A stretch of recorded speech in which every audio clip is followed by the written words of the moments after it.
Bienvenue dans le podcast Trends Bourse avec un regard sur l'actualité économique et vos investissements par Gaël Poncelet, journaliste chez Canal Z, et Guy Legrand, journaliste chez Trends Tendance.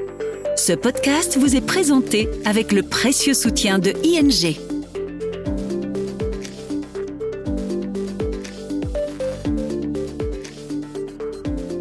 Bonjour à tous, c'est l'heure de votre rendez-vous décryptage des marchés, un nouveau numéro de Trends Bourse avant une petite trêve estivale. C'est donc l'occasion de faire un petit bilan de ce premier semestre écoulé pour mieux comprendre tout ce qu'il s'est passé. Et je fais donc appel aux lumières de Guy Legrand. Bonjour Guy. Bonjour Gaël. Alors c'est vrai qu'un premier semestre qui n'a pas été de tout repos, je pense qu'il y a quand même plusieurs leçons qu'on peut tirer de ce premier semestre. Ben oui, de tirer des leçons des événements quand même souvent un peu inattendus de ce premier semestre.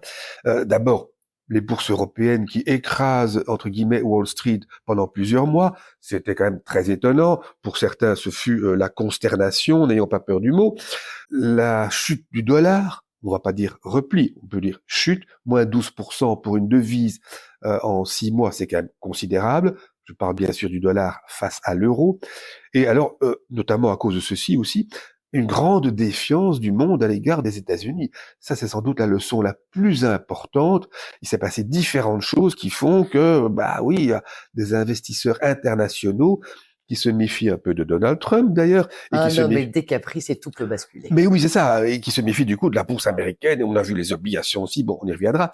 Donc, le premier élément, ce sont les caprices de Trump, en effet, ces droits de douane. Alors, il y a bien sûr eu le fameux Liberation Day du 2 avril, avec des taux astronomiques, auxquels la plupart des gens ne s'attendaient visiblement pas, chute des bourses, crash, on peut dire crash d'ailleurs, Wall Street qui perd 11% en 2 jours, c'est un crash et c'est un choc pour tous les investisseurs. Mais je dirais, n'oublions pas que en fait, tout ceci était déjà relativement annoncé durant les mois précédents, avec, on imaginait donc des taux inférieurs à ce qu'ils furent finalement, c'est vrai. Il n'empêche que on se méfiait des déclarations de Monsieur Trump, on était quand même un peu sur ses gardes et on était méfiant à l'égard des États-Unis. À la fin du premier trimestre, c'est ainsi que la bourse américaine était en repli de 4,5%, alors que tout le monde misait sur elle plus que sur les autres pour 2025. Et par contre, l'Europe, dont on se disait qu'elle n'allait sans doute pas faire d'étincelles, comme d'habitude, enfin, ça dépend, certaines années, c'est pas trop mal, mais bon. Et l'Europe, plus 4,5. Moins 4,5 pour les États-Unis, plus 4,5 pour l'Europe. Et si l'on tient compte d'un dollar qui s'était déjà replié de 96 à 92 cents, c'était encore moins bien que cela. Et du coup, bon, maintenant, faut quand même être honnête, toutes les actions européennes n'ont pas bien performé. Certaines ont évidemment souffert de ces négociations annoncées, de ces droits de douane dont le président américain faisait la menace. Prenons un exemple qui est Porsche. Porsche, action flamboyante pendant longtemps. Enfin, elle n'est pas en bourse depuis très longtemps, mais elle a brillé quand même dès son introduction en bourse. Et puis, ça a calé à cause de la Chine notamment. Ça marchait plus du tout en Chine, pour les constructeurs européens en général et pour Porsche notamment. Le cours avait déjà chuté de moitié, 60 € contre 120. Après les problèmes américains, 42 €, moins 30% encore. Tout le monde n'en a pas bénéficié, mais enfin, l'Europe s'en était bien tirée, globalement, quand même. Alors, j'aimerais bien qu'on puisse parler du marché européen vraiment à part entière dans un instant, parce que avant ça, je voudrais qu'on reste aux États-Unis, Oui. dans tout ce qui a pu se passer. Et on a parlé effectivement du Liberation Day, qui a quand même été une forme de crash boursier. On a également vu ces obligations américaines créer quelques petites sueurs froides aux investisseurs. Mais oui, on ne peut pas passer à côté, en effet, quand on parle du bilan du premier semestre. Là, c'est plus tard, c'est fin mai. Le 21 mai, en particulier, l'adjudication, entre guillemets, ratée des obligations américaines. On dit, oh là là, ça n'est pas fréquent. Moody's, à fin mai aussi, dégrade les États-Unis, qui n'ont plus le meilleur rating. C'était déjà le cas chez les autres agences de notation, Standard & Poor's et Fitch. Mais là, il y a vraiment eu un choc avec ces adjudications ratées. On a vu le taux à 30 ans passer au-dessus de 5%.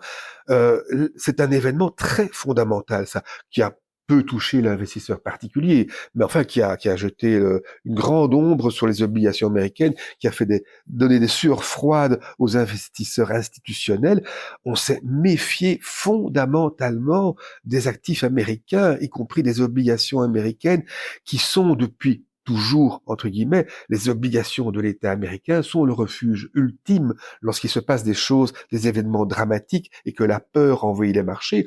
Les obligations, les treasuries, donc plus que l'or en réalité, contrairement à ce qu'on dit et pense parfois. Donc là, un phénomène fondamental, les investisseurs commencent à se détourner fameusement des actifs américains, y compris des obligations. C'est du jamais vu. Et là, on peut dire qu'on a affaire à un phénomène qui aura des conséquences pendant tout un temps, sans aucun doute.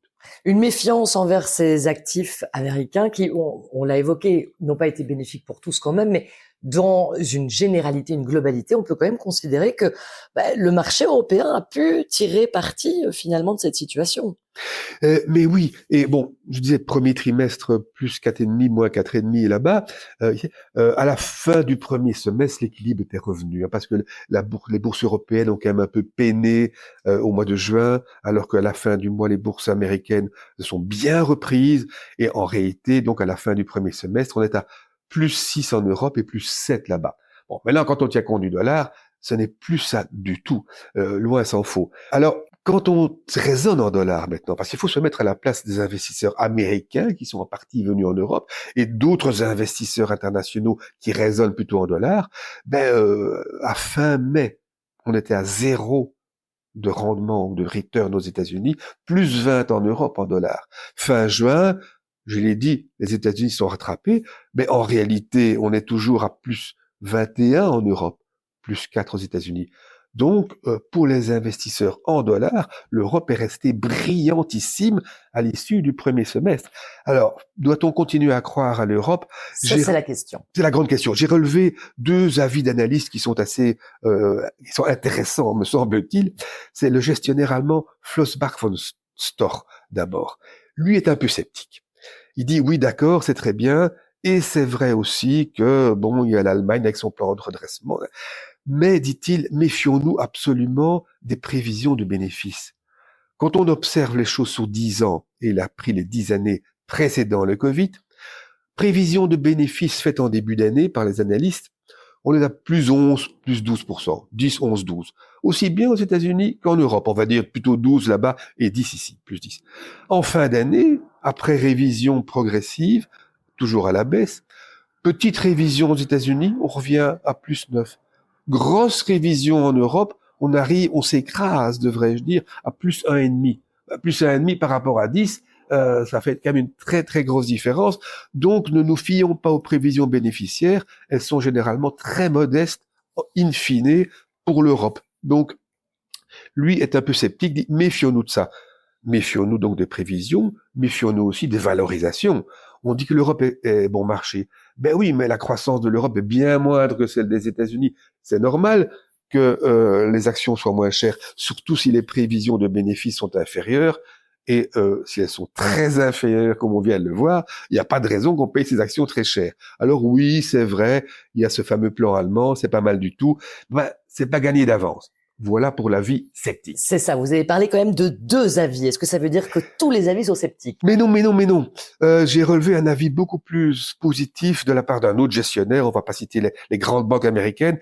J'ai pris le britannique Janus Henderson.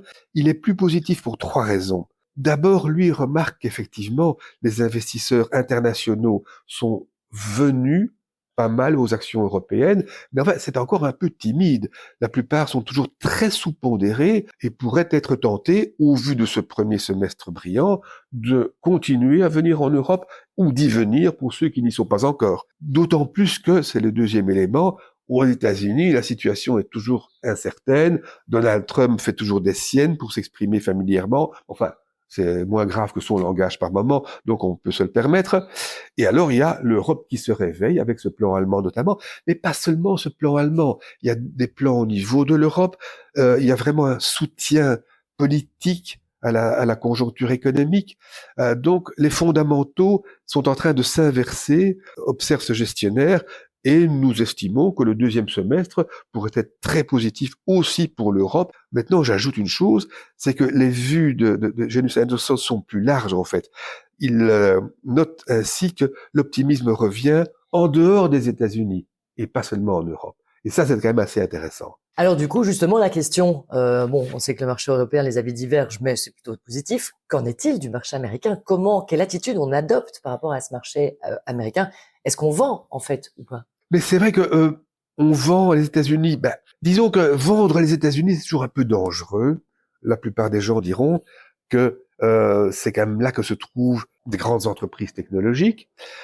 Nvidia est toujours la super vedette. Après un coup de froid, ils se sont bien redressés. Il y a guère que Apple qui est toujours un petit peu qui est toujours en situation un peu de difficulté. Donc vendre les États-Unis, c'est peut-être pas une bonne idée d'y aller carrément. Ce qu'il y a, c'est qu'on pourrait quand même s'alléger aux États-Unis. Ça, oui. Et alors, pour ceux qui visent un investissement global, par exemple sur l'indice MSCI World, MSCI, pour rappel, c'est la grande famille d'indices internationaux qui fait autorité partout dans le monde.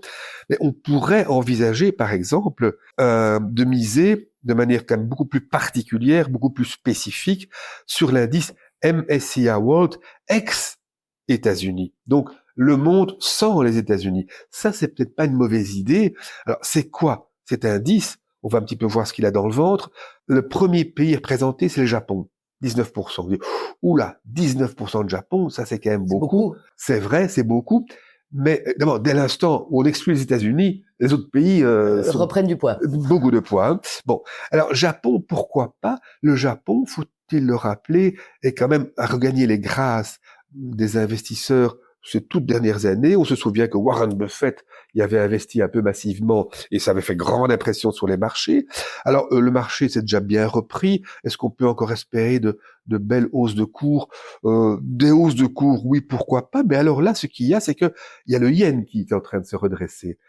Le yen s'est effondré de 30% sur 5 ans. Il est en train de se stabiliser un peu à la hausse. Beaucoup estiment que on va gagner sur la devise au moins autant que sur les actions. Donc le Japon, très lourd, pourquoi pas. Deuxième pays, la Grande-Bretagne, 13%, Canada, 11%, France, 10%, Allemagne, 9%. Remarquons que l'Europe est très bien représentée au travers de ces ténors. L'Europe Trust, 9 des 10 premières places au niveau des actions individuelles, la 10e étant une action bancaire australienne d'ailleurs. Bon. Il y a un quart de valeur financière dans cet indice, mais pourquoi pas? Elles ont déjà bien monté, oui, c'est vrai, on pourrait se dire il est peut-être un peu tard. En réalité, il y a quelques jours à peine, la maison française Lazare signait une mini-étude disant les banques européennes ont bien monté, mais sont toujours assez bon marché. Donc pourquoi pas? Il y a 18% d'industrie, oui, mais là on aime bien l'industrie en ce moment, et on mise beaucoup sur l'industrie européenne et notamment allemande. Et donc cet indice MSCI World ex-USA, ça nous paraît une bonne idée. Donc voilà, c'est une suggestion que l'on peut faire à l'investisseur qui veut alléger un peu les États-Unis, mais qui aimerait bien rester en action et miser sur le reste du monde et pas seulement l'Europe. MSCI World ex-USA. Absolument. Pour bien marquer le nom, c'est la suggestion de Guy Legrand avant cette trêve estivale, mais avant la trêve estivale surtout, Guy, quelle leçon finalement peut-on non pas tirer là aujourd'hui, mais peut-on tirer de ce premier semestre riche en rebondissements et en événements? Mais le rebondissement, je dirais que c'est le maître mot que l'on peut retenir en effet.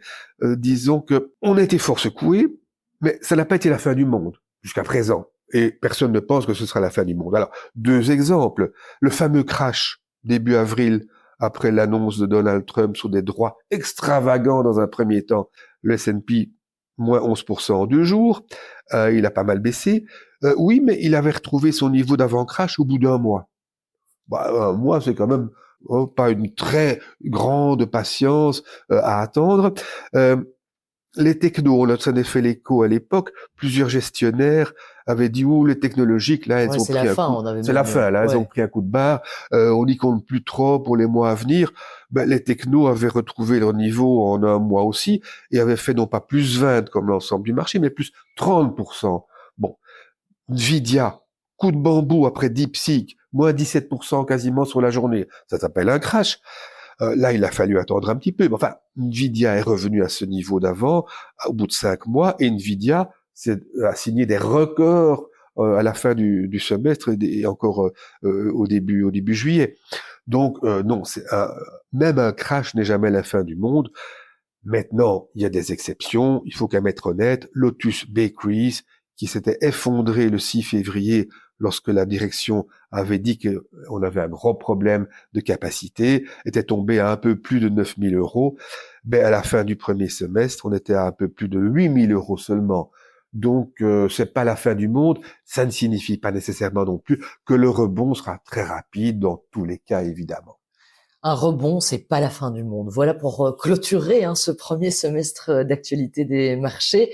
Merci beaucoup, Guy. On se retrouve fin août pour notre rentrée des classes. Absolument. Après une petite pause estivale. Je vous souhaite de bonnes vacances. À vous aussi, à tous les auditeurs. Effectivement, bonnes vacances à vous également. Et on se retrouve dès la rentrée. Voilà pour cet épisode du podcast Trends Bourse. Vous trouverez plus d'astuces, de conseils et d'analyses pour vos investissements chaque semaine dans Trends Tendance. Ce podcast vous est présenté avec le précieux soutien de ING.